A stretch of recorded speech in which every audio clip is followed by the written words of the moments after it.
वारकरी संप्रदायातील थोर महात्मे व महाराष्ट्रातील विचारवंतांची दुर्मिळ कीर्तने, प्रवचने, व्याख्याने ऐकण्यासाठी सुरेश महाराज सूळ या यूट्यूब चॅनलला अवश्य सबस्क्राईब करून बेल आयकॉन दाबा. संतांचे पायी हा माझा विश्वास, संतांचे पायी हा माझा विश्वास, सर्व भावे दास झालो त्यांचा.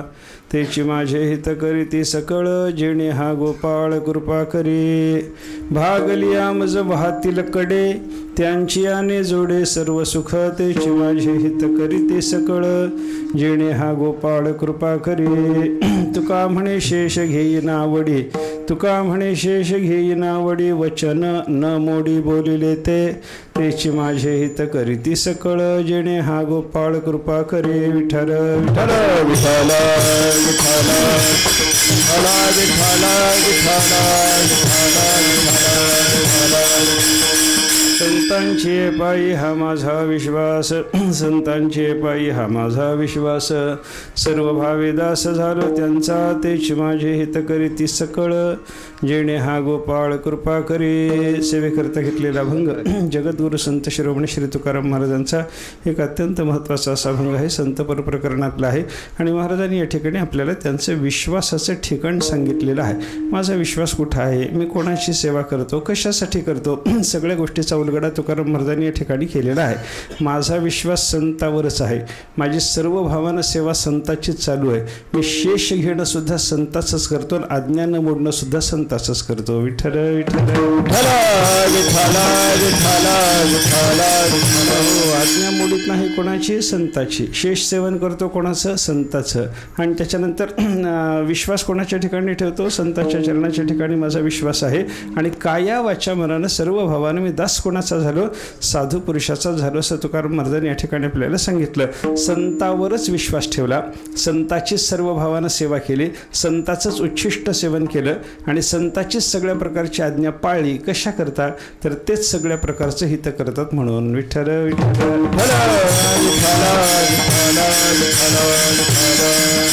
तेच हित करतात. याचा अर्थ असा आहे की दुसरा कोणी हित करू शकत नाही, असं आपल्याला त्याच्यातून लक्षात घ्यायचं आहे बरं का. आणि दुसरा कोणी हित करू शकत नाही याचा अर्थ संसारातला दुसरा कोणी हित करू शकत नाही असं समजू नका. परमार्थात साक्षात देव जरी आला तरी त्याला संत पदवीला आल्याशिवाय हित करता येत नाही. विठ्ठल विठ्ठल.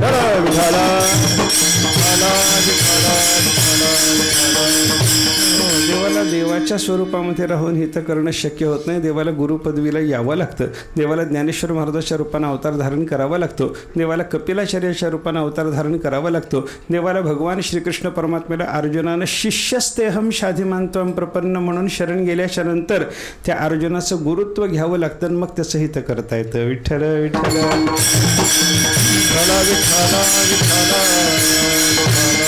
देव हित करत नाही असं आपल्याला म्हणता येत नाही, पण देवाला कायमचं हित करता येत नाही. तात्कालिक हित करणं देवाच्या हातामध्ये आहे, आत्यंतिक हित करणं साधू पुरुषाच्याच हातात आहे, दुसऱ्या कोणाच्याही ते हातामध्ये नाही. मग संसारातला कोणताही नातेवाईक असू द्या, संसारातला दुसरा कोणी जीव असू द्या, या सगळ्याचा विचार जर आपण केला तर यांना तरी हित करता येतच नाही. जो कोणी हित करतो असं ज्याच्या ज्याच्याबद्दल आपल्याला वाटतं ना, तो प्रत्येक माणूस तो प्रत्येक माणूस म्हणण्याच्या पेक्षा देवसुद्धा आपलं हित करतो. याचा अर्थ आपल्याला संसारातले काही उपभोग प्राप्त करून देतो आणि भोग प्राप्त करून देण्याला हित समजणं, याला शास्त्राच्या भाषेमध्ये प्रेय म्हणजे तात्कालिक हित म्हणतात. विठ्ठल विठ्ठल.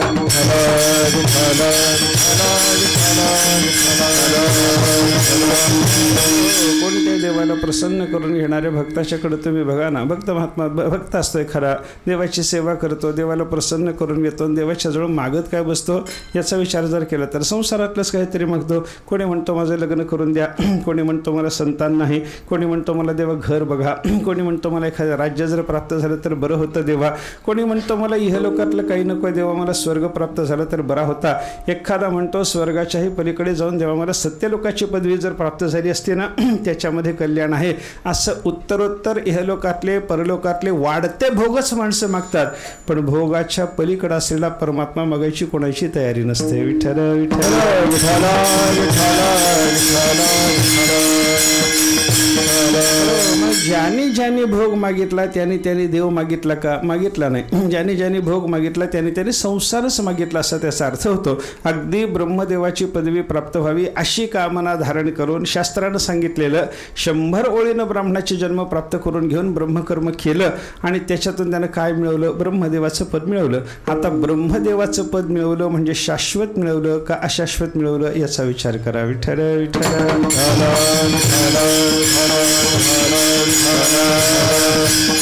ब्रह्मदेव सुद्धा कधीतरी मरणार आहे, पुनरावृत्तीच्या मापाशी ग झाला असं त्याचं वर्णन संतांनी केलेलं आपल्याला पाहायला सापडतं बरं का. म्हणजे ब्रह्मदेवाच्या बाबतीमध्ये सुद्धा तो कायम जगणं, आपल्यापेक्षा जास्त जगतो एवढाच त्याचा अर्थ आहे बरं का. आपल्यापेक्षा जास्त जगतो याचा अर्थ कायम जगतो असं समजायचं कारण नाही. त्याच्या सुद्धा आयुष्याला अंत आहे. आपण ज्यांना चिरंजीव समजतो की नाही, सप्त चिरंजीव, 8 मार्कंडेय नावाचे चिरंजीव, या सगळ्याच्या सगळ्या चिरंजीवाचा अर्थ तरी काय हो? हे चिरंजीव आहे त्याचा अर्थ कायम जगणारे आहेत असा नाही बरं का. कायम जगत नाही, ते 1 कल्पपर्यंत त्यांचं आयुष्य असतं असं त्याचा अर्थ आहे बरं का. 1 कल्पपर्यंत जगले तरी कल्प संपला की त्यांना सुद्धा मरण आहे. विठ्ठल विठ्ठल.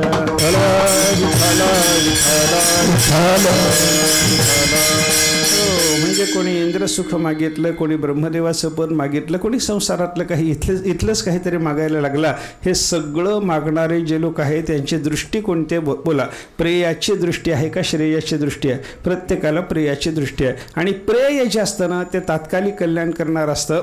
थोड्या वेळामध्ये त्याच्यामधला हितभाव सुद्धा संपून जातो बरं का. पण श्रेय म्हणून ज्याला शास्त्रानं सांगितलं, काय जगद्गुरू शंकराचार्यांनी तरी असा विचार केलेला आहे, आत्यंतिक प्रेय आणि आत्यंतिक श्रेय म्हणजे परमात्माचं आहे म्हणे. विठ्ठल विठ्ठल.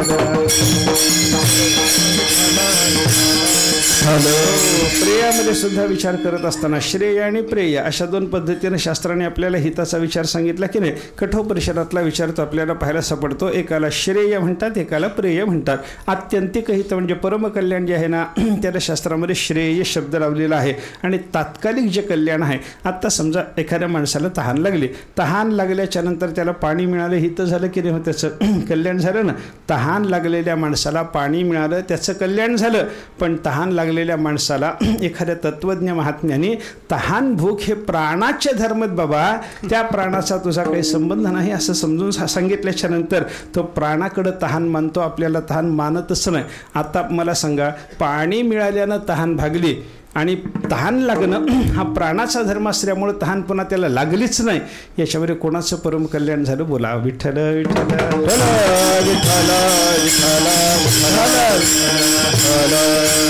पाणी देणं हे सुद्धा तहान लागलेल्या माणसाचं कल्याण करणंच आहे. पण तहान लागल्याच्या नंतर पाणी दिल्यानंतर त्याला हे समजावून सांगावं की बाबा तहान भूक आपले धर्म नाहीत बरं, आत्मधर्म नाहीत. तहान कोणाला लागते? प्राणाला लागते. भूक कोणाला लागते? प्राणाला लागते. आपला प्राणाचा काही संबंध आहे का? ना हम प्राण हा क्षुत पिपासा कुतो मला मी प्राणरूप नाहीच आहे, तर मला कुठली क्षुधा कुठली पिपासा असा विचार जर त्याला समजावून सांगितला आणि तो जर त्याला पटला, अनात्म्याचं तादात्म्य समता प्राणाचं तादात्म्य त्याचं संपून गेलं आणि प्राणाचं तादात्म्य संपून मी प्राण नाही, मी आत्मरूप आहे, मी सच्चिदानंद रूप आहे असा बोध त्याला प्राप्त झाल्याच्या नंतर त्याला पुन्हा तहान लागतच नाही. विठ्ठल विठ्ठल. याचा अर्थ त्याला देह आहे तोपर्यंत तहान लागणार जरी असले तरी त्या तहानेचा माझा काही संबंध नाही. म्हणून तहान लागलेला मनुष्य जसा व्याकुळ होतो तसं प्राणाचा धर्म तहान आहे हे कळाल्याच्या नंतर त्या महात्म्याला तहान लागली तरी तो व्याकुळ झालेला आपल्याला दिसत नाही, हे लक्षात घ्या. मला सांगा, तहान लागलेल्या माणसाला पाणी देणं हेही कल्याण करणंच आहे आणि तहान लागलेल्या माणसाला तहान तुझा धर्म नाही हे समजावून देण्याचा प्रयत्न करणं हा सुद्धा त्याच्या कल्याणाचाच भाग आहे की नाही. कोणतं कल्याण खरे सांगा? त्याला घोटभर पाणी दिलं, तात्कालिक कल्याण झालं, तासाने पुन्हा त्याला तहान लागते आणि तहान भूक प्राणाचे धर्म आहेत, आपला त्याचा काही संबंध नाही असा बोध ज्याला करून दिलेला आहे तो तहानेनं जन्मात कधी व्याकुळ होत नाही. मग आत्ता तहान संपणं बरं आहे का जन्मभरात तहान संपून जाणं बरं आहे? विचार करा. विठ्ठल विठ्ठल.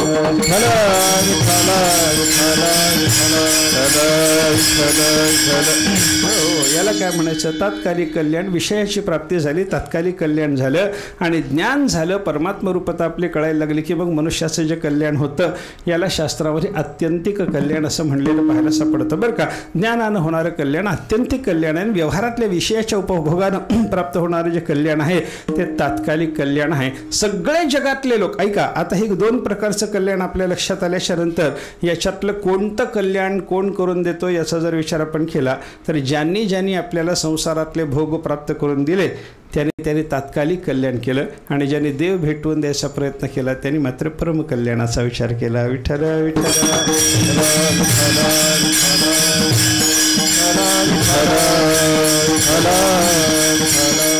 आता याच्यामध्ये विचार करा, तात्कालिक कल्याण करून देणारे सगळे संसारातले लोक असतात.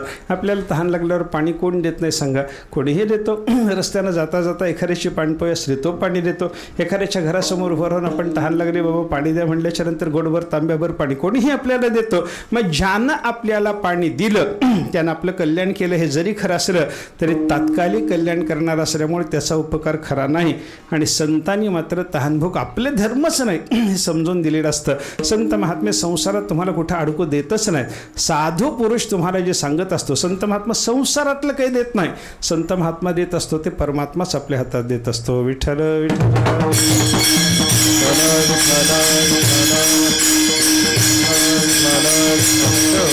तेची संत तेचे संत संत संत संत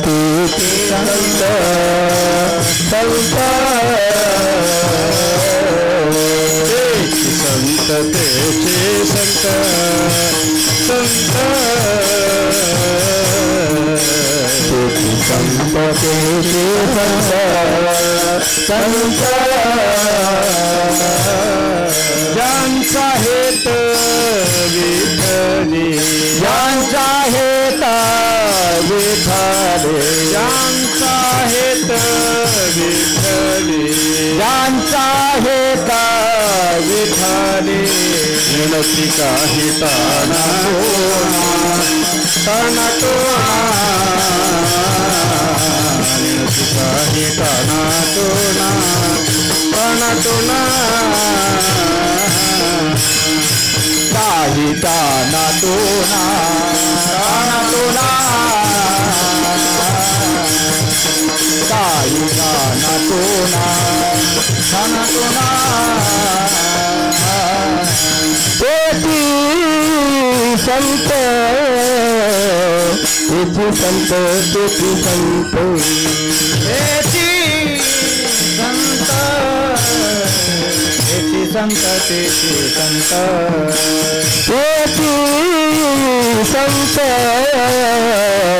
तेची संत तेची संत तेची संत तेची संत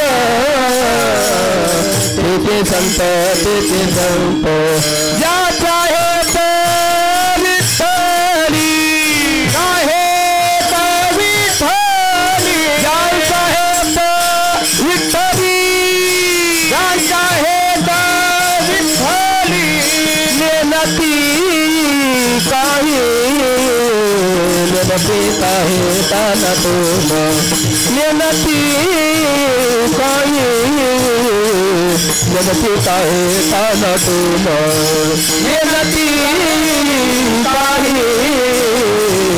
मेहनती काही ताना तोना मेहनती काही मेहनती काही ताना तोना.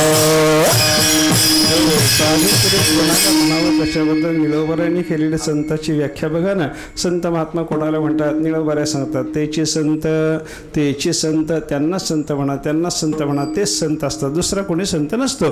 कोण संत असतो? ज्यांचा हेत विठ्ठली ज्यांना विठ्ठल प्राप्त करून देणं हाच हेतू आहे. विठ्ठल प्राप्त करून देणं. समोरचा जो कोणी शरणागत साधक आहे किंवा शरण आलेला सुद्धा जगातला कोणताही जीव जर असला तर त्याचं परम कल्याण करण्याच्या दृष्टीनं विठ्ठल विठ्ठल प्राप्त करून देणे, भगवंताचा साक्षात्कार करून देणे हा ज्यांचा हेतू आहे त्यांना संत म्हणावं. विठ्ठल विठ्ठल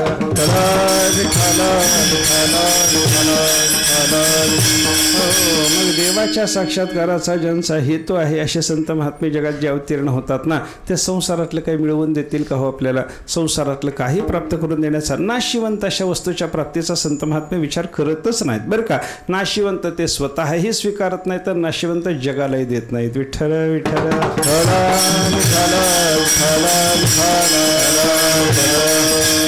याच्यात गुंतू नका, अशा पद्धतीचाच उपदेश. नाशिवंत पदार्थ तुम्ही गुंतायचं नाही, असाच उपदेश संतांनी केला आणि शाश्वत असलेला परमात्मा मात्र प्राप्त करून घेतला पाहिजे, त्याचा साक्षात्कार मिळवला पाहिजे, तो आत्मत्वानं जाणला पाहिजे, तो आणि तुम्ही वेगळे नाही असा उपदेश संत महात्म्याने केलेला जो आपल्याला पाहायला सापडतो ना, याला काय म्हणतात? आत्यंतिक हित करणं. असं आत्यंतिक हित करणं फक्त संताला जमतं, दुसऱ्या कोणाला जमत नाही. मायबाप हित करतात म्हणजे काय करतात हो? हित नाही ठावे जनी जना, हित नाही ठावे, हित नाही ठावे जननी जनता, हित नाही ठावे जननी जना. डावीला लौकिका चारती, डावीला लौकिका चारती, लौकिका चारती, डावीला लौकिका चारती, लौकिका चारती, डावीला लौकिका चारती, लौकिका चारती. हित नाही ठावे जननी जनता, हित नाही ठावे जननी जनता, हित नाही ठावे जननी जनता, हित नाही ठावे जननी जनता. डावीला लौकिका चारती, डावीला लौकिका चारती, डावीला लौकिका चारती, डावीला लौकिका चारती. माता पिता वगैरे आपले हित करतात म्हणजे त्यांना खरं हित ठाऊकच नाही ना बाबा. हित नाही ठावे जननी जनका, माता पित्याला हिताचा विचार ठाऊक नाही. आपले मायबाप जर संसारी असतील, संसारी जीवांना कुठलं हित ठाऊक असणार आहे? त्यांना हित ठाऊक नसतं. मग मायबाप आपलं हित करतात असं एखाद्याला जर वाटत असलं, किंवा जगामध्ये मानलंही जातं की माता पिता पोऱ्याच्या हिता करताच तळमळत असतात बरं का. लेकुराचे हित वाहे माऊलीचे चित्त, संतांनी मान्य केलं. आईला आपल्या लेकराच्या हिताची तळमळ आहे ही गोष्ट मान्य केलेली आहे. बापाला आपल्या पोराच्या हिताची कल्याणाची तळमळ असते.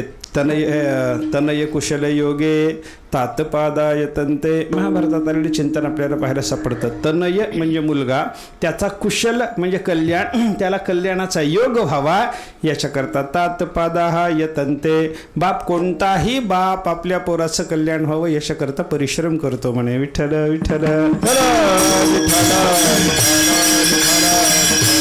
म्हणजे माता पित्याला पोराच्या कल्याणाची तळमळ आहे, नुसती तळमळ आहे हो, पण त्यांना हिताचं ज्ञान आहे का सांगा? हित नाही ठावे, त्यांना खऱ्या हिताची जाणीव नसते असा विचार तुकाराम महाराज आपल्याला सांगतात. आणि खरंच आहे ते, ज्यांची संसारी दशा संपली नाही, ज्यांनी परमात्मा पाहिलाच नाही, त्यांना खऱ्या हिताची जाणीव असणारच नाही. विठ्ठल विठ्ठल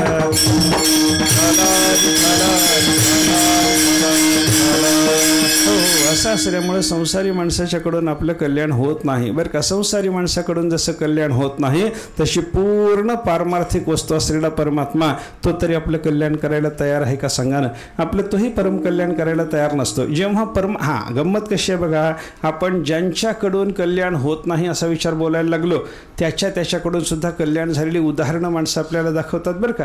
एखाद्याचं कल्याण बापानी केलं म्हणजे परमात्मा भेटवला, परमात्म्याचा साक्षात्कार एखाद्याला बापानी घडवला, एखाद्याला मातेनं भगवंताचा साक्षात्कार घडवला, एखादा असा असतो त्याच्या भावाने त्याला भगवंताचा साक्षात्कार घडवलेला असतो. अशी संसारातली उदाहरणं सांगून, आणि एखाद्याला भगवंतानेच भगवंताच्या स्वरूपाचा साक्षात्कार घडवलेला असतो, अशी परमार्थातली सुद्धा उदाहरणं सांगून लोक असं म्हणतात की संता वाचून माता पिता भाऊ हे सुद्धा कल्याण करणार आहेत असं दिसतंच की रे. बोला विठ्ठल विठ्ठल.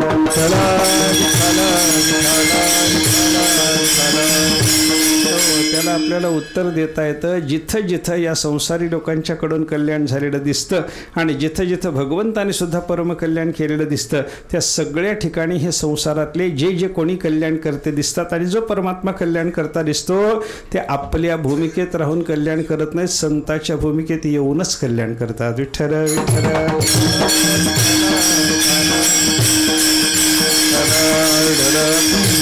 ज्याचं बापाच्या कृपेनं कल्याण झालं असं दिसतं, तो बापाच्या भूमिकेत राहून कल्याण करू शकत नाही, तो बाप गुरुच्या भूमिकेत यावा लागतो तेव्हा कल्याण करतो. आपण काल परवाच गाथेच्या चिंतनामध्ये पाहिलं, शुकाचार्य जोपर्यंत बापाच्या भूमिकेत होते तोपर्यंत पोरा पोरा पोरा म्हणून शुकाचार्याच्या पाठीमागे व्यासमहर्षी जोपर्यंत बापाच्या भूमिकेत होते तोपर्यंत शुकाचार्याच्या पाठीमागं पोरा पोरा म्हणून धावत होते, आणि जेव्हा गुरुच्या भूमिकेत आले तेव्हा निर्विकल्प समाधीची योग्यता प्राप्त झालेले शुकाचार्य सुद्धा त्यांच्या पाया पडायला आले. विठ्ठल विठ्ठल विठ्ठल विठ्ठल.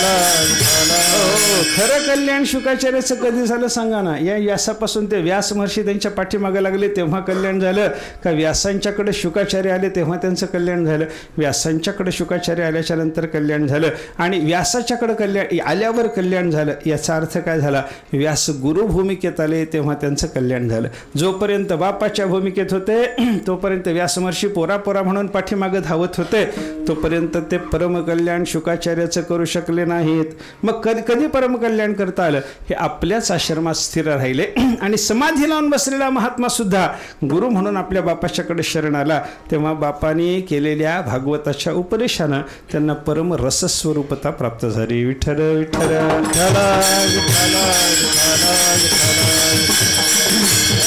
असं एखादं उदाहरण असतं की त्याच्यावर बाप कल्याण करणार आहे असं दिसतं, असं एखादं उदाहरण असतं की त्याच्यावर आई कल्याण करणारी आहे. अशा पद्धतीचा मदालसा आपल्या पोरांना उपदेश करते आणि मदालसा आपल्या पोरांना कृतार्थ करून टाकते, असं तिचं चरित्र आपण पाहिलं. किंवा तीच मदालसा आपल्या पतीला सुद्धा पुढच्या काळामध्ये उपदेश करते आणि पतीचं सुद्धा कल्याण करते. पतीचं कल्याण करत असताना ती बायकोच्या भूमिकेत नाही, पोराचं कल्याण करताना ती आईच्या भूमिकेत नाही.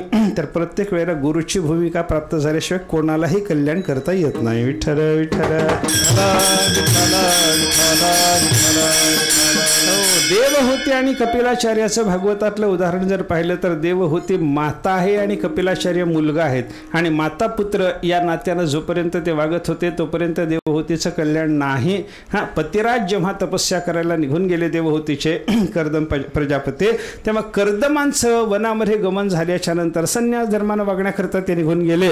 मग एका दिवशी या देवहूतीनं आपल्या पोराला, हा भगवंताचा अवतार आहे, हा ज्ञान सांगण्याकरता आलेला आहे, माझं निमित्त करून हा जगाला ज्ञान सांगणार आहे, याचा सगळ्याचा बोध तिला झाला.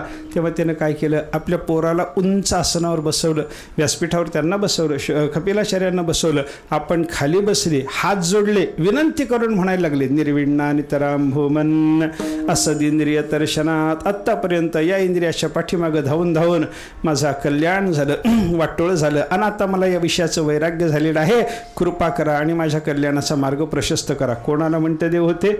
आपल्या पोराला म्हणते. पोराला म्हणते का गुरुला म्हणते? गुरुला म्हणते. त्या पोराच्या ठिकाणी तिनं गुरुभाव आणल्याच्या शिवाय कपिलाचार्याला आपल्या मातेचं कल्याण करणं जमलं नाही. विठ्ठल विठ्ठल.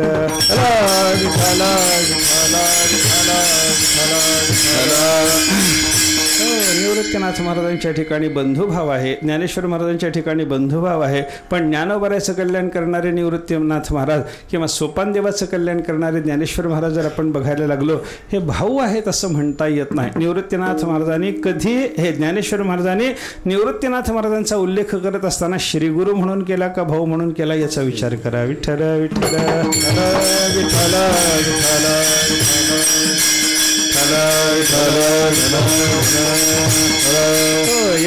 हे सगळी उदाहरणं जर पाहिल्याच्या नंतर आपल्याला काय म्हणता येतं? संसारातला कोणताही नातेसंबंधिक आपलं कल्याण करण्याच्या कामात, परमकल्याण करण्याच्या कामात समर्थ नसतो. परमकल्याणाकरता तो संसारी मनुष्य समर्थ झाला असं ज्या उदाहरणातून दिसतं, त्या उदाहरणामध्ये सुद्धा त्या संसारी जीवाकडं संसारी म्हणून बघायचं नाही, त्याच्याकडं गुरु म्हणून बघायचं, आणि गुरु म्हणून बघितलं की त्याला कल्याण करता येतं. हे संसारातलं झालं. आता देवा देवाच्या बद्दल विचार करा. देव आणि अर्जुन यांचं नातं जर आपण पाहायला लागलो तर देवाचं अर्जुनाचं नातं मिळवण्याचं नातं आहे. देव सालाय त्या अर्जुनाचा, हां, बायकोचा भाऊ आहे, एवढं त्याचं नातं जवळच आहे. आणि त्याच्यामुळं बघा अधिकाराची भूमिका संसाराच्या दृष्टीने जर पाहिली अर्जुनाची मोठी आहे. विठ्ठल विठ्ठल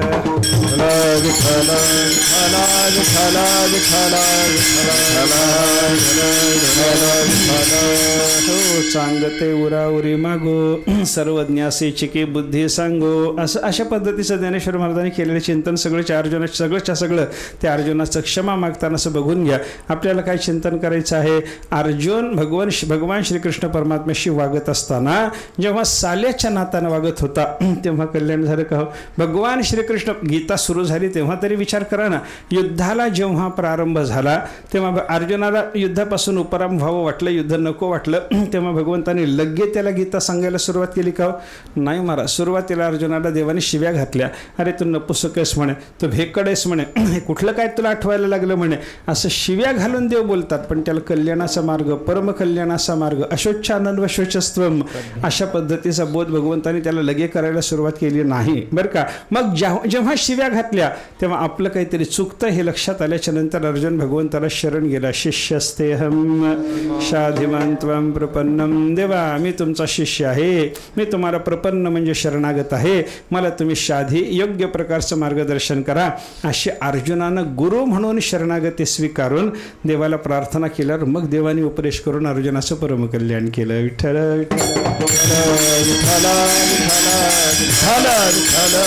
म्हणजे संसारातलाही कोणी परमकल्याण करण्याच्या कामात समर्थ नाही, साक्षात देवही परमकल्याण करण्याच्या कामात समर्थ नाही.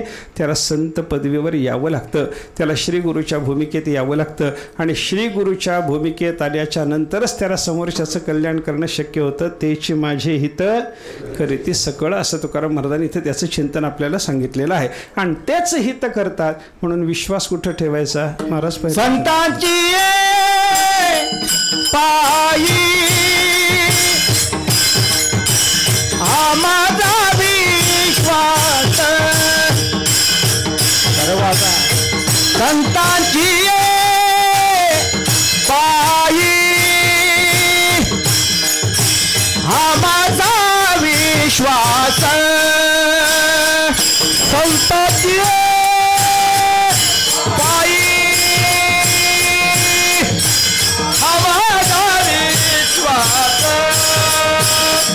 संतांची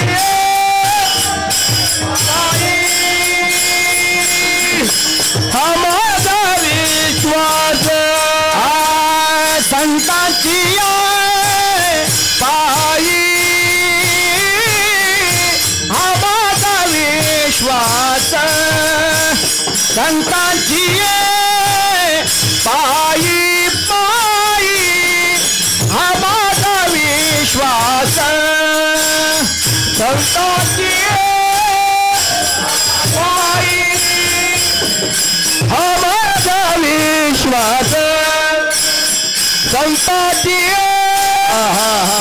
पायी हा माझा विश्वास. सर्व भावदास झालो त्याचा, सर्व भावदास झालो त्याचा, सर्व भावदास झालो त्याचा, सर्व भावदास झालो त्याचा. तेची माझे हित करीती सकळ, तेची माझे हित करीती सकळ, तेची माझे हित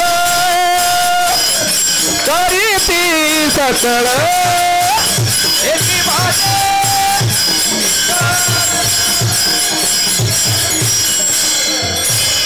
कीर्ती सकळ संतांचे पायी हा माझा विश्वास सर्व भावे दास झालो त्यांचा. तुकाराम महाराज या ठिकाणी आता आपल्याला चिंतन असं सांगितलं बाबा तेच हित करू शकतात. आपण आत्तापर्यंत त्याचा विचार केला. त्यांच्या विना आपला परमकल्याण करणारा दुसरा कोणीही नाही, संसारी संबंधातलाही नाही आणि साक्षात देवही आपलं परमकल्याण करू शकत नाही. मग ते देवालाही करता न येणारं आणि जगात कोणालाही न करता येणारं असं जे परमकल्याण आहे, ज्याला श्रेय म्हणतात, ज्याला आत्यंतिक श्रेय किंवा आत्यंतिक प्रिय म्हणतात, असं परमात्म्याचा साक्षात्कार घडवून देण्याच्या रूपाचं जे कल्याण आहे हे कोण करतो? तेची माझे हित करीती सकळ. समग्र हित करण्याचं काम संत महात्मे करतात आणि संतांनीच सगळ्या प्रकारचं हित केलेलं असल्यामुळं त्यांच्यावर विश्वास ठेवणं वगैरे वगैरे आपली साधना चालू असली पाहिजे असं महाराज सांगतात. संतांची पायी हा माझा विश्वास. माझा विश्वास कुठं आहे? साधू पुरुषाच्या चरणावर आहे असं महाराज सांगतात. विश्वास म्हणजे काय हो? ज्याला शास्त्रामध्ये श्रद्धा म्हणतात त्यालाच व्यवहाराच्या मराठी भाषेमध्ये विश्वास म्हणतात. विठ्ठल विठ्ठल विठ्ठल विठ्ठल विठ्ठल विठ्ठल विठ्ठल हो, त्याचंच नाव विश्वास, त्याचंच नाव श्रद्धा. बरं का, श्रद्धा असली पाहिजे मनुष्याच्या अंतःकरणात असं अनेक ठिकाणी आपल्याला शास्त्राने सांगितलेलं पाहायला सापडतं. आता श्रद्धा शब्दाचा अर्थ काय? श्रद्धा शब्दाचा शब्दशः जर अर्थ आपण पाहायला लागलो, श्रत आणि धा या दोन शब्दाच्या संयोगातून श्रद्धा शब्द तयार झालेला आहे असं वेदाचं चिंतन. सायणाचार्याने श्रद्धा शब्दाचं विवेचन करताना असं म्हणलेलं आहे. श्रद्धा म्हणजे काय? श्रत नाम सत्यम दधाती यया सा श्रद्धा. बरं का, अंतःकरणातली अशी जी एक वृत्ती आहे जी श्रत म्हणजे सत्य त्याला धारण करण्याच्या बाबतीत समर्थ आहे, तिचं नाव श्रद्धा. विठ्ठल विठ्ठल विठ्ठल विठ्ठल विठ्ठल विठ्ठल विठ्ठल. श्रत म्हणजे सत्य. सत्य म्हणजे तात्कालिक सत्य नाही बरं का. पारमार्थिक सत्याचा विचार श्रत शब्दाने करावा लागतो बरं का. व्यावहारिक सत्य किंवा प्रातिभासिक सत्य त्याला श्रत शब्द नाही, त्याला सत्य म्हणता येईल. त्याला व्यावहारिक पुन्हा विशेषण द्यावं लागतं, त्याला प्रातिभासिक पुन्हा विशेषण द्यावं लागतं. पण जे खरंच सत्य आहे, सत्य तू सत्य तू सत्य तू विठ्ठल सत्य तू सत्य तू सत्य तू विठ्ठल सत्य तू सत्य तू सत्य तू विठ्ठल सत्य तू सत्य तू सत्य तू विठ्ठल. काका हा दागिला जगदाकार, काका हा दागिला जगदाकार. सत्य तू सत्य तू विठ्ठल सत्य तू सत्य तू विठ्ठल सत्य तू सत्य तू सत्य तू विठ्ठल सत्य तू सत्य तू सत्य तू विठ्ठल. काका हा दागिला जगदाकार, काका हा दागिला जगदाकार, काका हा दागिला जगदाकार. सत्य तू सत्य तू सत्य तू विठ्ठला, कागा हा दाविला जगदाकार. देवाच्या बद्दल चिंतन करताना असं सांगितलं जातं ना, तो सत्य सत्य सत्य हे त्रिवार सत्यत्व जे सांगितलं की नाही, ही त्रिकाला बाधित सत्यता आहे. भूतकाळातही देव होता, वर्तमान काळातही आहे आणि भविष्य काळातही परमात्मा राहणारच आहे. अशी अनादि अनंत अशी जी परमात्म्याची स्थिती आहे, त्या परमात्म्याच्या स्थितीचं चिंतन करण्याकरता त्याला सत्यतो सत्यतो सत्यतो म्हणावं लागलं. आणि असं ज्याला सत्यतो सत्यतो सत्यतो म्हणतात, ज्याला त्रिकालातही बाध नाही, त्रिकाला बाधित सत्यत्व ज्याच्या ठिकाणी आहे, ज्याला पारमार्थिक सत्य म्हणतात, जे अनादिही आहे आणि अनंतही आहे, अशा तत्वाला श्रत शब्द लावला आहे. विठ्ठल विठ्ठल.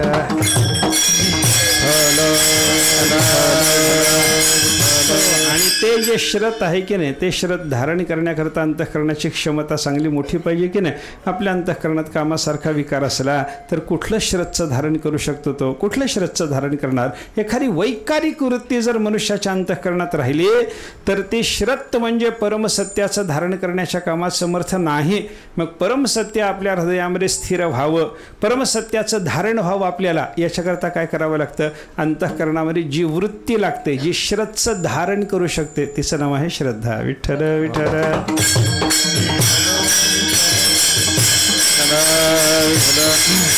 असं श्रद्धेचं महत्त्व असल्यामुळं गुरुच्याकडं जेव्हा विद्याध्ययनाकरता एखादा साधक यायचा जुन्या काळामध्ये, तेव्हा गुरुकुलात दाखला घेतल्या घेतल्या गुरुजी त्याला पहिला उपदेश करायचे. श्रद्धत्स्व सौम्य. बाळा, मी तुला आता याच्या पुढं जे काही शिकवणार आहे, जे काही सांगणार आहे, जी कोणती सेवा करायला सांगणार आहे, तुला कदाचित ते बरोबर वाटेल, चुकीचं वाटेल, काहीही असो, पण मी जे सांगतो त्याच्यावर तुझी पूर्ण श्रद्धा असली पाहिजे. विठ्ठल विठ्ठल. विठ्ठल हो, त्याच्याशिवाय ज्ञान होईल का सांगा मला? श्रद्धेच्या शिवाय ज्ञान होईल का? श्रद्धावान लभते ज्ञानम तत्पर संयतेंद्रिय. गीतेमध्ये सुद्धा भगवंताने सांगितलं की नाही, श्रद्धावान पुरुषालाच ज्ञान प्राप्त होतं. हा, तुम्ही बघा ना, ज्ञानाच्या करता म्हणून जो अधिकार लागतो, ज्ञानाकरता किंवा श्रवणाकरता जो अधिकार लागतो, त्या अधिकारात साधन चतुष्टय सांगत असताना जे शमादि षटक सांगितलं की नाही, त्या शमादि षटकामध्ये काय काय सांगितलं हो? शम, दम, श्रद्धा, उपरम वगैरे वगैरे सांगतात. पुढच्याचा मला विचार करायचा आत्ता कारण नाही. श्रद्धा, त्याच्यामध्ये श्रद्धेचा अंतर्भाव आहे. म्हणजे श्रद्धा साधन चतुष्टयात येते. अगोदर आपल्या अंतःकरणात श्रद्धा निर्माण झाल्याच्या शिवाय श्रवणाचाच जर अधिकार नाही तर कुठलं ज्ञान होणार? विठ्ठल विठ्ठल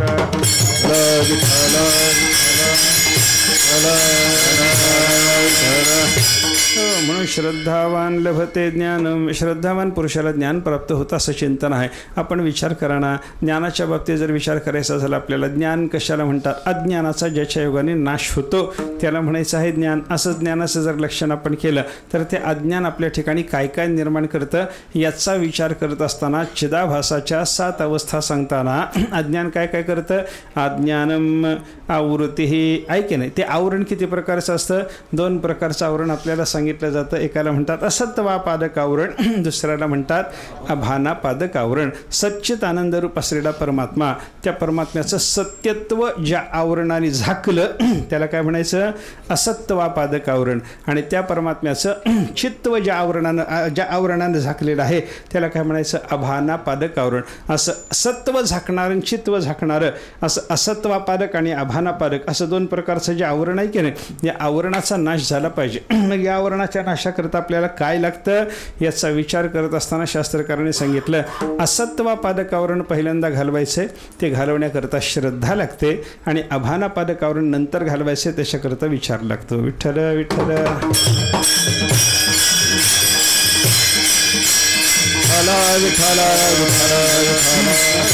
पंचदशीकारांनी कोणत्या आवरणाला कोणाचा प्रतिबंध आहे याचा फार छान विचार सांगितलेला आपल्याला असं पाहायला सापडतो. एका श्लोकात दोन्ही आवरणं दोन्ही ठिकाणी आपल्याला कोणत्या प्रकारचा प्रतिबंध येतो.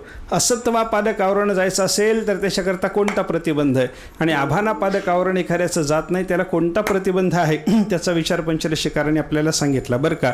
परोक्ष ज्ञानम अश्रद्धा प्रतिबंधातिने तरत अविचार अपरोक्षस्य ज्ञानस्य प्रतिबंधकः. परोक्ष ज्ञान झालं की असत्वापादक आवरण जातं, आणि आभानापादक आवरण जाण्याकरता अपरोक्ष ज्ञान लागतं. म्हणजे काय झालं? परोक्ष ज्ञान झालं की असत्वापादक आवरण जातं. मग असत्वापादक जाण्याकरता उपयोगी असलेलं जे परोक्ष ज्ञान आहे त्याला आडवं काय यायला लागलं? अश्रद्धा आडवी येते. अश्रद्धा जाऊन श्रद्धा आली, परोक्ष ज्ञान होतं. परोक्ष ज्ञान झालं की असत्वापादक आवरण जातं. विठ्ठल विठ्ठल विठ्ठल विठ्ठल विठ्ठल हो. आभानापादक आवरण जाण्याच्या दृष्टीनं विचार कोणता सांगितला? आभानापादक आवरण जाण्याकरता अपरोक्ष ज्ञान पाहिजे. अपरोक्ष ज्ञानाला प्रतिबंध कोणता आला? कशामुळे आपल्याला अपरोक्ष ज्ञान होत नाही? अविचारः अपरोक्षस्य ज्ञानस्य प्रतिबंधकः. अपरोक्ष ज्ञानाला प्रतिबंध आहे अविचाराचा. मग अविचाराचा प्रतिबंध घालवायचा झाला, विचार घेऊन या.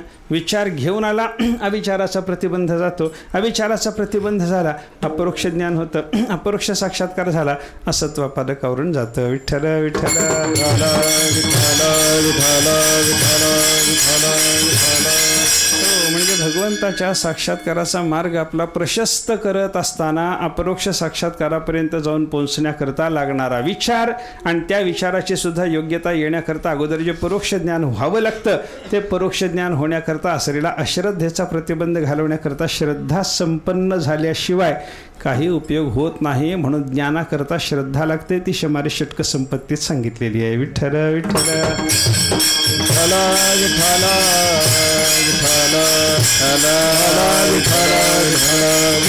असा श्रद्धेचा फार मोठा उपयोग आपल्याला संत महात्म्यांनी शास्त्रकारांनी सांगितलेला आहे बरं का. श्रद्धा असल्याशिवाय ज्ञान नाही, श्रद्धा असल्याशिवाय कर्म नाही, श्रद्धा असल्याशिवाय योगाभ्यास नाही, श्रद्धा असल्याशिवाय आपल्याला कोणते भक्तीची साधना सुद्धा श्रद्धेच्या शिवाय करता येत नाही असा विचार आहे. बघा तुम्ही कुठेही श्रद्धा लागते की नाही. बघा कर्म करायचं झालं श्रद्धा लागते की नाही. पंचदशीकारांनी तरी सांगितलं की बाबा श्रद्धालो रेव सर्वत्र वैदिकेश अधिकारता.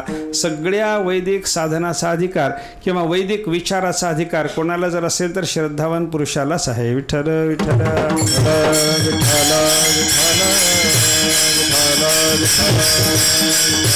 आणि श्रद्धाळू मनुष्याचाच वैदिक साधनामध्ये अधिकार असल्यामुळं एखाद्याने कोणी दुसऱ्या अश्रद्धाळू मनुष्याचं उदाहरण सांगून त्यांना असं केलं नाही असं जर आपल्याला सांगायचा प्रयत्न केला, पंचरशिकार सांगतात की बाबा अश्रद्धाळू पुरुषाचं उदाहरण आम्हाला चालतच नाही म्हणे. बरं का, हा अश्रद्धालू हो अविश्वास हा नोदाहरणमर्हते. अश्रद्धालू मनुष्याचा अविश्वास आम्हाला उदाहरण म्हणून सांगून उपयोगच नाही. श्रद्धालू माणसाचाच अधिकार आहे असं जर सांगितलेलं असेल तर मग श्रद्धा घेऊन इकडं आल्यावर मगच पुढचं बोलणं सुरू होतं. विठ्ठल विठ्ठल.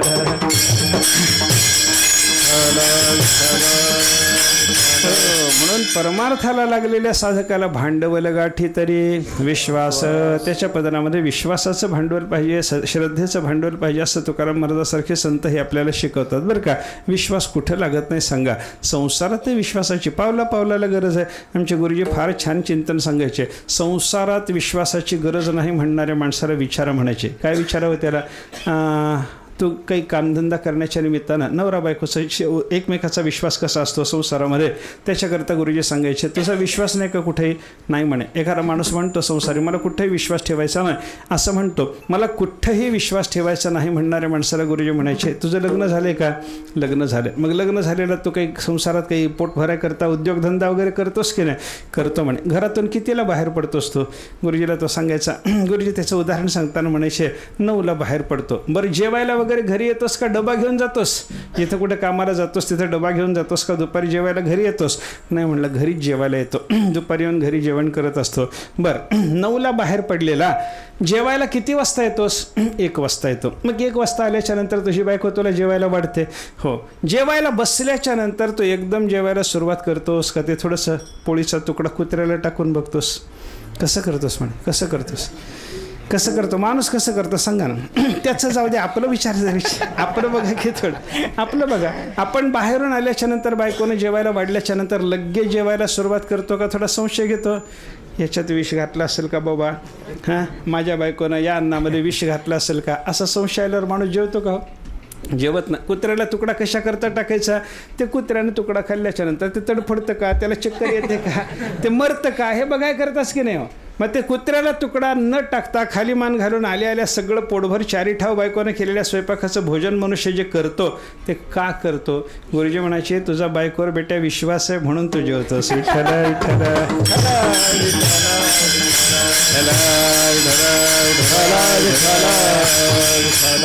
असा बायकोवर विश्वास राखतो, नवऱ्यावर विश्वास राखतो. एकमेकावर विश्वास असल्याशिवाय संसार कसा व्हायचा सांगा ना. एकमेकाचा एकमेकावर विश्वास. कुठलंही 2 माणसाचं नातं बघा, 2 माणसात काही व्यवहार व्हायचा म्हणला की आपल्याला विश्वासाच्या शिवाय तो व्यवहार पार पडतो का? पडत नाही. मग एक उदाहरण बघा, आपण दुकानात जातो, किराणा दुकानात समजा आपल्याला काहीतरी बायकोने यादी दिली, दिवाळी आली आता, एवढी हातभर यादी दिली आणि एवढं सगळं सामान घेऊन या म्हणून त्या बायकोनं यादी दिली.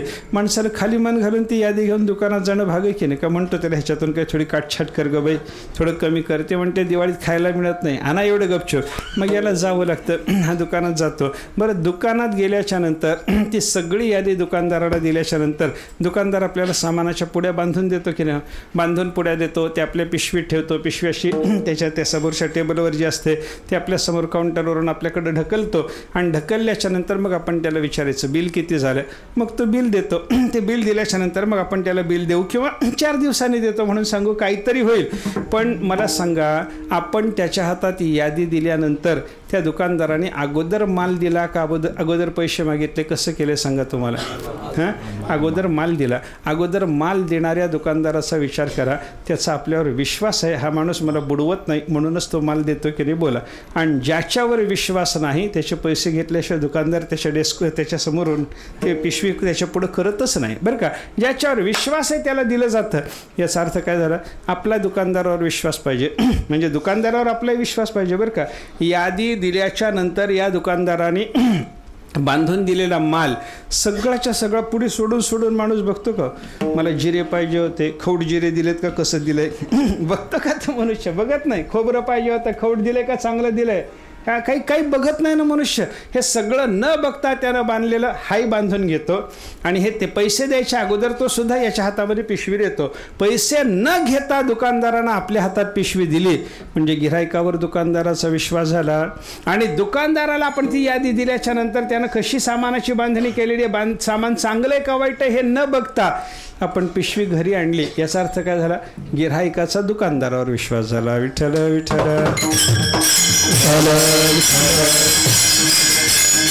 हो हो, असा एकमेकावर विश्वास असल्याशिवाय कोणतं नातं भागतं सांगा ना. राजा प्रजा, विचार करा, राजाचा प्रजेवर विश्वास पाहिजे, प्रजेचा राजावर विश्वास पाहिजे, दुकानदाराचा गिऱ्हाईकावर, गिऱ्हाईकाचा दुकानदारावर, पतीचा पत्नीवर, पत्नीचा पतीवर, मालकाचा नोकरावर, नोकरास. आता किती नाते सांगू, सगळी संसारातली दोघाची नाती बघा.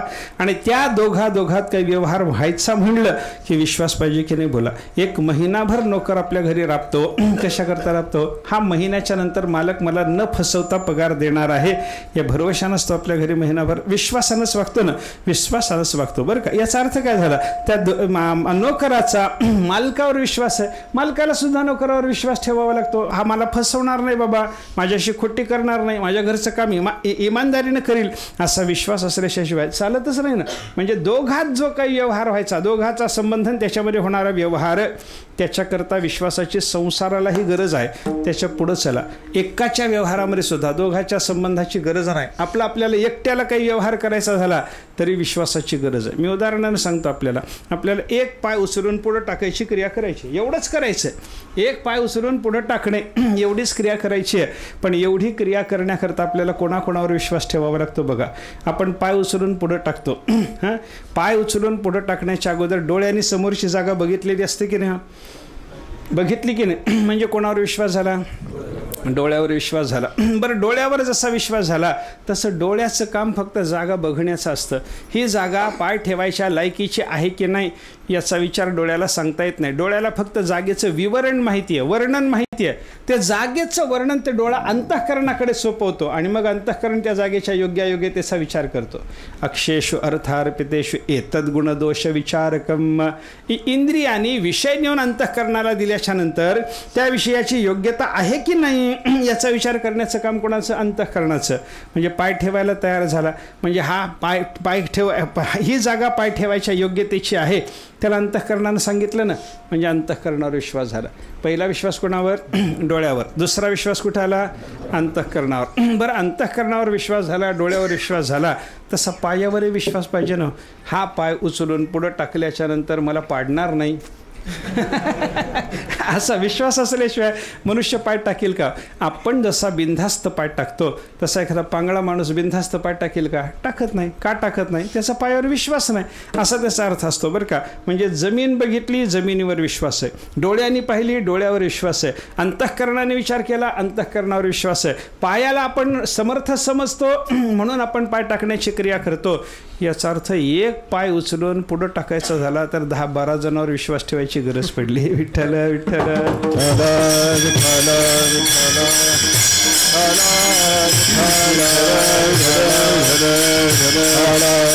सगळ्यावर अनेक गोष्टीचा विचार करा तुम्ही. एकाची क्रिया असो, दोघाच्या संबंधातली क्रिया असो, अनेकाच्या संबंधातली क्रिया असो, कोणतीही संसारिक क्रिया करायची म्हणली की विश्वासाची गरज आहे. आणि विश्वास जसा ठेवायचा संसाराला पाहिजे त्याप्रमाणे परमार्थात सुद्धा विश्वासाची गरज आहे. असं भांडवल गाठी तरी विश्वास या वचनाच्या आधारानं आपल्याला विचारात घेता येतं बरं का. संसारालाही विश्वास लागतो, परमार्थालाही विश्वास लागतो. संसारी माणूसही विश्वास ठेवतो, परमार्थी माणूसही विश्वास ठेवतो.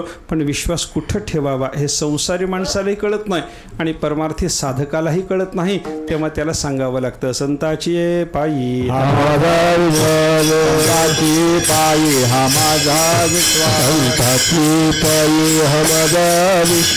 कांती पायी हा माझा विश्वास. सर्व भाविदास झालो त्यांचा, सर्व भाविदास झालो त्यांचा, सर्व भाविदास झालो त्यांचा. संतांची पाये हा माझा विश्वास संतांचे पाये हा माझा विश्वास संतांचे पाये हा माझा विश्वास संतांचे पाये हा माझा विश्वास सर्व भाविदास झालो त्यांचा सर्व भाविदास झालो त्यांचा सर्व भाविदास झालो त्यांचा संताची पायी हा माझा विश्वास सर्व भावे दास झालो त्यांचा. तुकाराम महाराज सांगतात माझा विश्वास साधू पुरुषाच्या चरणावर आहे. महाराज ज्या ठिकाणी विश्वास ठेवतात ते ठिकाणी विश्वास ठेवण्याच्या लायकीचं आहे. आपल्याला जिथं विश्वास ठेवावा वाटतो ते ठिकाणी विश्वास ठेवण्याच्या लायकीचं नसतं. आपल्याला जे कळत नाही ते संतांच्या वचनातून ऐकून विश्वासानंच आपण ऐकलं पाहिजे. विठ्ठल विठ्ठल.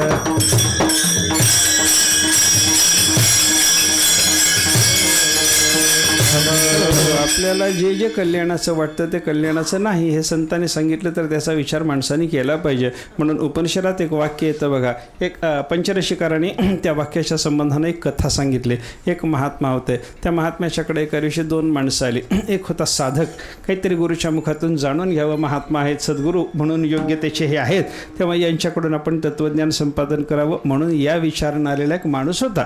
एक साधक आहे आणि दुसरा मात्र त्यांच्याशी वादविवाद करायला आलेला होता. त्यांचा सिद्धांत खोडून काढावा, ते जे बोलतील त्याचं खंडन मंडन करत राहावं या विचारानं आलेला दुसरा. एक खंडन मंडना करता आलेला आणि एक साधक ज्ञान घेण्याकरता आलेला. दोघंही जण सद्गुरूच्या त्या महात्म्याच्या समोर जाऊन बसल्याच्या नंतर महात्म्याने त्यांना विचारलं, काय बाबा म्हणणं काय तुमचं सांगा ना. साधकानं सांगितलं, महाराज मी ज्ञान घ्यायला आलो. हा म्हणला मी वाद करायला आलो. ठीक आहे म्हणे, बसा म्हणे. दोघालाही तुम्हाला जे काही बोलायचं असेल ते बोला. तुम्हाला काय वाटतं, संसाराच्या संबंधानं तुमची काय भावना आहे, असं म्हणल्याच्या नंतर ते सगळे म्हणायला लागले संसार खूप चांगला आहे, संसार आनंदाचा आहे. तुम्ही म्हणता ना संसार दुःखमूळ, हे सगळं खोटं आहे म्हणे संताचं बोलणं. आम्ही म्हणतो आम्हाला अनुभव संसाराच्या सुखाचा आहे, कुठं दुःख झालं आम्हाला संसाराने सुख दिलं. दोघंही म्हणायला लागले संसार आनंदाचा आहे, संसार सुखाचा आहे. आता दोघांचे बोलणं एकच आल्याच्या नंतर महात्म्याला त्या दोघाला एकच उत्तर द्यावं लागेल की नाही. उत्तराकरता महात्मा त्यांना बोलले, बाबा उपनिषदांनी असं सांगितलं, प्रियंत्वाम रोचते, जे तुम्हाला प्रिय आहे, जे तुम्हाला आनंद देणार आहे असं वाटतं ते सगळंच्या सगळं तुम्हाला रडवणार आहे. विठ्ठल विठ्ठल.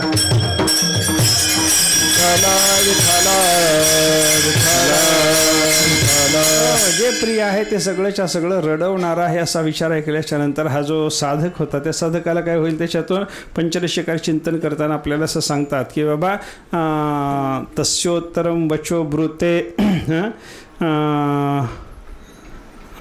विठ्ठल विठ्ठल.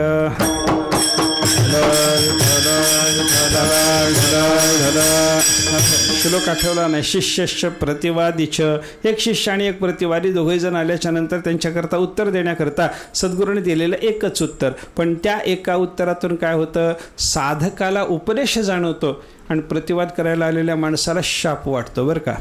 हां शाप वाटतो त्याला. अरे प्रिय तुला रडवणार आहे असं म्हणतात, म्हणजे मी यांच्याशी वाद करायला आलो म्हणून तुला जे जे आनंदाचं वाटतं ते तुला रडवील असा शाप द्यायला लागले वाटतं.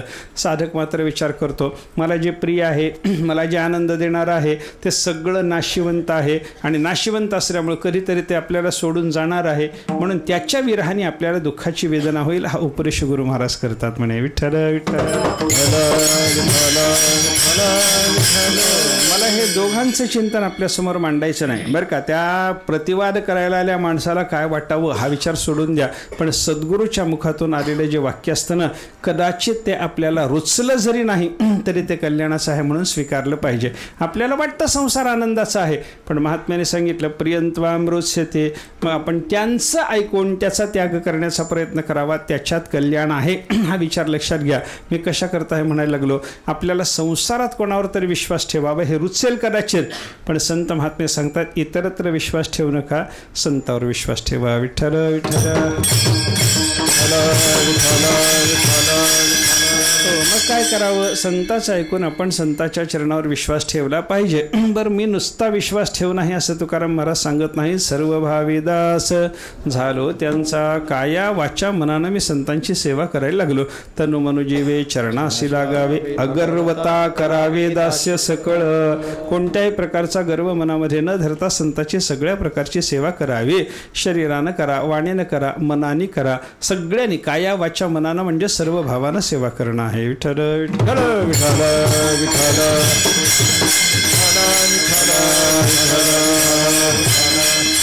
सगळ्या इंद्रियाने सगळी शरीराने वाणीने मनाने सगळी सद्गुरूची संताची सेवा कशी करावी ज्ञानोबरायचं आचार्योपासनावरचं सगळं भाष्य जर आपण पाहिलं तर आपल्याला ते सगळं कळून जातं. सगळी सेवा सद्गुरूचीच करायची, संताचीच सेवा करायची. सर्व भावी दास झालो त्यांचा, विश्वासही त्यांच्यावर ठेवला आणि सर्व भावानं त्यांचा दास झालो. कशा करता दुसऱ्या चरणास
संतांची पायी हा माझा विश्वास, सर्व भावी दास झालो त्यांचा तेच माझे हित करीती सकळ.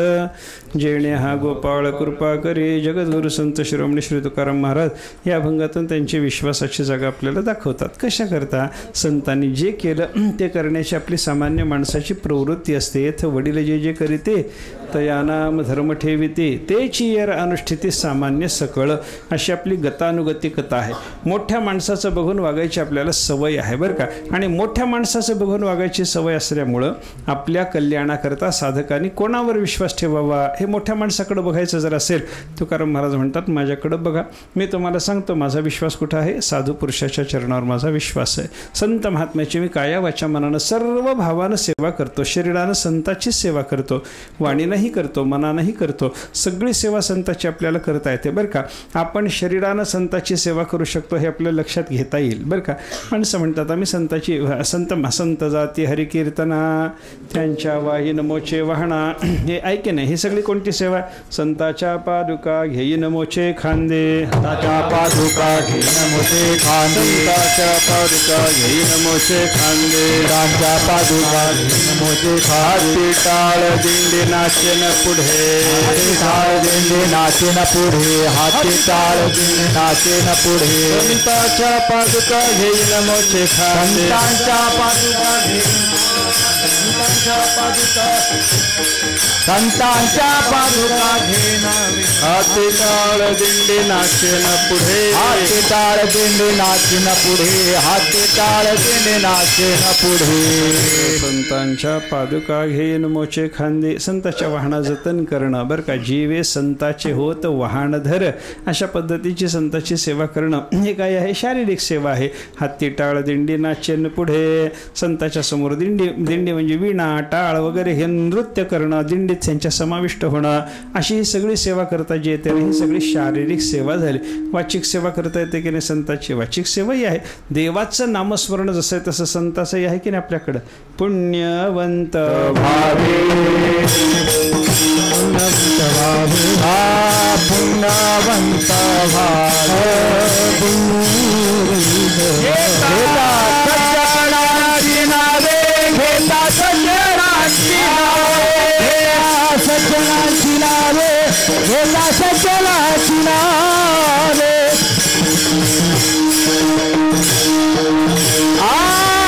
पुण्यवंत भावे घेता, सज्जनाची नावे घेता, सज्जनाची नावे घेता, सज्जनाची नावे पुण्यवंत भावे घेता, सज्जनाची नावे घेता, सज्जनाची नावे घेता, सज्जनाची साधूचं नामस्मरण आपल्याला करता येतं. आपल्या संप्रदायात नाही का आपण रामकृष्ण हरी भजन करतो, ज्ञानोबा तुकारामही भजन करतो आपण. हां, ज्ञानोबारायचे भजन आहे, तुकोबारायचं भजन आहे, नामदेव जनाबाई भजन आहे. हे सगळी भजनं म्हणजे काय हो? संतांचं नामस्मरणच आहे की नाही. ही वाचिक सेवा आहे साधू पुरुषाची. बरं, केवळ नामस्मरण ही वाचिक सेवा आहे असं समजू नका. आपण ज्ञानेश्वरी पारायण केलं, तुकाराम महाराजांच्या गाथेचं भजन केलं, पारायण केलं, हरिपाठ म्हणला, हे सुद्धा संतांची एक प्रकारची वाचिक सेवा आहे असं म्हणायला हरकत नाही बरं का. आणि मानसिक सेवेचा जर विचार आपण केला तर आपल्या अंतःकरणात जसं देवाचं ध्यान करता येतं तसं सद्गुरूचे ध्यान करता येतं की नाही. श्री गुरुचे रूपडे उपासी ध्यानी, आपल्या अंतःकरणामध्ये श्री गुरुच्या रूपड्याची सुद्धा आपल्याला चिंतन करता येतात ना. आपादमौलिपर्यंतम गुरुनामाकृतिं स्मरेत तेन विघ्नाः प्रणश्यन्ति सिद्ध्यन्ति च मनोरथाः. चरणापासून मस्तकापर्यंत सद्गुरूच्या मूर्तीचं नुसतं चिंतन जर आपण केलं तर त्याच्या योगानं आपली सगळी विघ्न दूर होऊन आपले सगळे मनोरथ पूर्ण होतात अशी फलश्रुती आहे. विठ्ठल विठ्ठल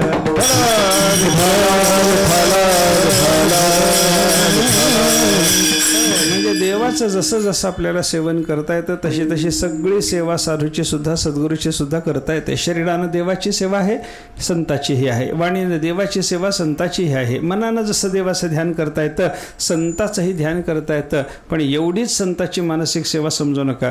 आपण साधू पुरुषाचं वचन वाचलं तर ती वाचिक सेवा झाली. आणि संताच्या वचनाचं मनानं विचार जर केला, चिंतन केलं, मनन निधिध्यास केला तर ते संताची मानसिक सेवा आहे. ज्ञानेश्वरीचा आपण विचार करायला लागलो, तुकाराम महाराजांच्या अभंगाचा विचार करायला लागलो, मनन केलं, निधिध्यासन केलं, त्याच्यातून अजून अजून आपल्याला काय प्रतीत होईल याचा विचार जर मनुष्य करायला लागला, ही साधू पुरुषाच्या वचनाची घडलेली मानसिक सेवा संताची मानसिक सेवाच आहे. विठ्ठल विठ्ठल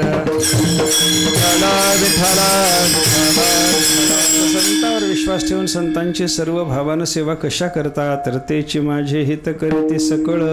ते संत सगळ्या प्रकारचे हित करतात म्हणून. आणि संत हित करतात म्हणजे काय करतात? जेणे हा गोपाळ कृपा करी, आपल्यावर भगवंताची कृपा घडवतात. अजून काय करतात संत महात्मे? साधकाचा परमार्थ कडेला लावून द्यायचं काम सुद्धा संत करतात. महाराज तिसऱ्या चरणात भागलिया मज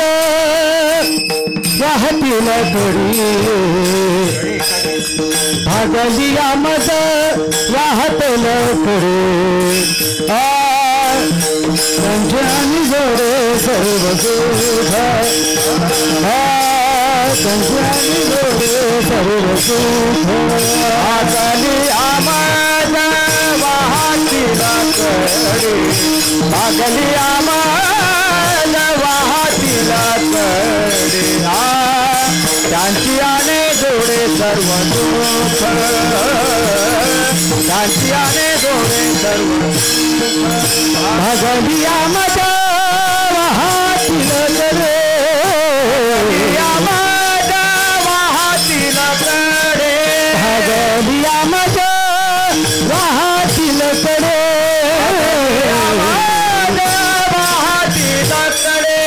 भागली आम्हाला वाहतील कडे त्यांची आणि जोडे सर्व सुख त्यांची आणि जोडे सर्व सुख भागली आम्हाला वाहतील कडे भागली आम्हाला वाहतील कडे त्यांची आणि जोडे सर्व सुख त्यांची आणि जोडे सर्व वाहतील कडे त्यांची आणि जोडे सर्व सुख. परमार्थ करताना साधकाला थकवा जर आला तर त्याचा परमार्थ कडेला लावून द्यायचं काम संत महात्मे करतात. त्याला कडेपर्यंत नेऊन सोडतात. शेवटाला परमार्थाच्या शेवटच्या टोकाला त्याला नेऊन सोडतात. ज्याला परावर म्हणतात त्या पदवीपर्यंत नेऊन पोहोचवण्याचं काम संत महात्मे करतात, असा विचार महाराज या ठिकाणी सांगतात. आणि त्यांची आणि जोडे सर्व सुख, त्या साधू पुरुषाच्या कृपेनं साधकाला सामान्य सुख नाही तर ज्या सुखाला सर्व सुख म्हणतात किंवा ज्या एका परमात्म्याच्या सुखामध्ये जगातल्या सगळ्या सुखाचा अंतर्भाव होतो, असं ते सर्व सुख संतांच्या कृपेनं साधकाला प्राप्त होतं. सर्व सुखाची प्राप्ती करून देतात, परमार्थ कडेला लावून देतात, देवाची कृपा घडवतात, अशा पद्धतीने आपलं परमकल्याण करून देतात. हे संतांची कृपा असल्यामुळे त्यांच्यावर विश्वास ठेवून त्यांची सर्व भावानं सेवा जशी करायची तसं त्यांचं शेष आवडीनं घेण्याचं काम सुद्धा केलं पाहिजे. महाराज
म्हणे शेष घेईन आवडी वचन न मोडी बोलिले ते. मी संतांचे शेष आवडीनं घेतो असं महाराज म्हणतात बरं का. आता शेष घेणं म्हणजे काय? शेष शब्दाचा अर्थ उरलेले जे आहे त्याचं सेवन करणं. शेष शब्दाचा साधारणपणे अर्थ उच्छिष्ट असा केला जातो. संताचं उच्छिष्ट मी आवडीनं घेईन असं तुकाराम महाराज या ठिकाणी सांगतात. आता उष्ट घेणं याचा अर्थ काय करायचा? कारण सगळ्याला काही संतांचं उष्ट, तुकाराम महाराज ज्ञानेश्वर महाराजाच्या पानातलं उष्ट मला मिळावं वाटलं, कसं मिळायचं सांगा ना. मिळत नाही ना ना आपल्याला, मिळायची व्यवस्था नाही ना. संत महात्म्यांच्या पानातलं उष्ट मिळालं तर कल्याण आहे बरं का. श्री गुरुचे उशिटे लाहे जय वसटे ते तेने सुखे विटे समारेसे असं चिंतन ज्ञानेश्वर महाराज सांगतात. म्हणजे सद्गुरूच्या उष्ट्याला महत्त्व आहे नाही असं नाही, पण संतांचं उष्ट आपल्याला लगेच मिळेल अशी व्यवस्था जर नसेल तर काय करा, तर उष्ट कशाला म्हणतात याचा थोडा विचार करा. उष्ट कशाला म्हणतात? खाता खाता जे राहिलं त्याला उष्ट म्हणतात की नाही. खाता खाता जे पानात शिल्लक राहिलं त्याला उष्ट म्हणतात की नाही. हां, भांड्यातलं दूध घेता घेता उरलं उष्ट झालं. खाता खाता पानामध्ये अन्न उरलं त्याला उष्ट असं म्हणतात की नाही. हां, तसं संत महात्म्याने जे जे साधन केलं आणि करता करता आपल्याकरता शिल्लक ठेवलं तो सगळा उच्छिष्ट प्रसाद आहे. विठ्ठल विठ्ठल.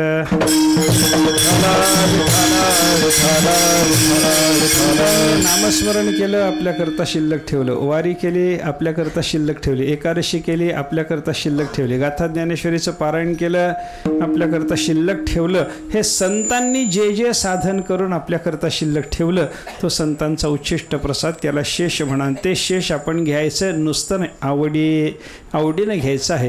आणि वचन न मोडी बोलिले ते संत महात्मे आपल्याकरता जे वचन बोलतील, जे आज्ञा करतील, ती आज्ञा कदाचित आत्ता आपल्या कल्याणाची आहे असं जरी नाही वाटलं तरी मनुष्यानं ती आज्ञा पालन केली पाहिजे. असं केलं की तेचे माझे हित करीती सकळ जेणे हा गोपाळ कृपा करी, असं संत महात्मे आपलं सगळं हित करतात असं चिंतन तुकाराम महाराज या ठिकाणी सांगतात. अभंगाचा पण विचार केला. आत्ता ही जी सेवा या ठिकाणी चालू आहे, वैकुंठवासी श्रद्धेय पूज्य बोधेबाबांच्या स्मरणार्थ चालू असलेला हा सप्ताह आहे आणि त्या सप्ताहातली ही आपली सेवा आहे बरं का.